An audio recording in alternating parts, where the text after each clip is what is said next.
Good morning, everybody. It is Wednesday, July 8th. In our devotion for today, I want to continue with our series about worshiping God with our whole life. How do we worship God throughout the week, throughout the day, and all the different activities and moments that we have?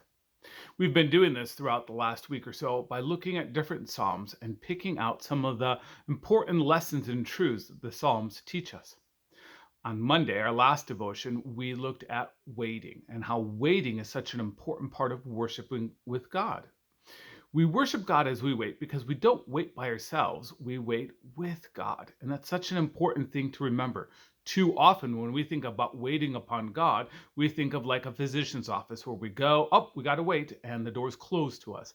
But that's not how God treats waiting. God treats waiting as incredibly important moments. And when we're waiting upon God, we're always waiting with God. And that's such an important truth to remember.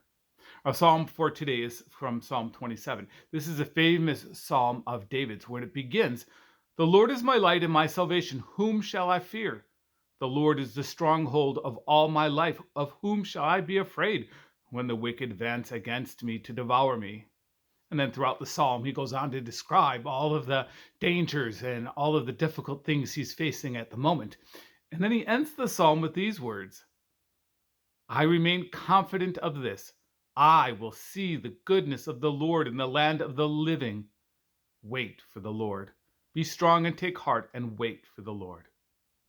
That's an interesting thing. He says, whom shall I be afraid of? The Lord's on my side. I have for sure confidence in God. God is my light and my salvation. That's a famous line. But sometimes we forget that that line is connected with him experiencing a lot of trouble. And then his final conclusion is just wait upon God. Wait. And as we read this, we remember that truth we learned in our last devotion. When we wait upon God, we wait with God. One of the times that I wait the most, it seems like, is whenever I'm at an amusement park and I'm waiting to get on the most popular ride. There's always those turnstiles, and you always got that long 40 to 60-minute wait. During those times when you're waiting, it's always great to be with a group of good friends. Why? Because you kind of go through the labyrinth together. And as you're waiting, what do? You talk to each other. And it's some of the great conversations you get to have with each other because, well, that's all you can do in those moments usually is just, well, catch up, talk to each other, find out what's going on. It's a great moment to wait is when you wait with somebody. When we wait upon God, we are also waiting with God. Unfortunately, many of us, well, we ignore God while we're waiting. We don't see that as an opportunity to wait with God. We wait usually because, well, God is waiting to orchestrate or arrange things so that God's better plan can come to fruition in our life. When we wait, usually we're waiting because God's got to work. He's got to do in our heart or on the heart in the lives of someone else. God's got to change people so that we are ready for what God has in store. That's a large portion of why we wait. And God doesn't force change upon people when God doesn't need to. So we wait, and we wait with God, and we wait for those changes to happen in our lives. But as we wait, we have to, well, spend time getting to know God. They're great opportunities to find out who God is. What is God's heart? What has God been up to lately? We can ask the questions of God. What are you doing, God? What's going on, God? We can ask the questions, who are you, God? What do you desire from my life, God? We can find out so much about God as we wait with God.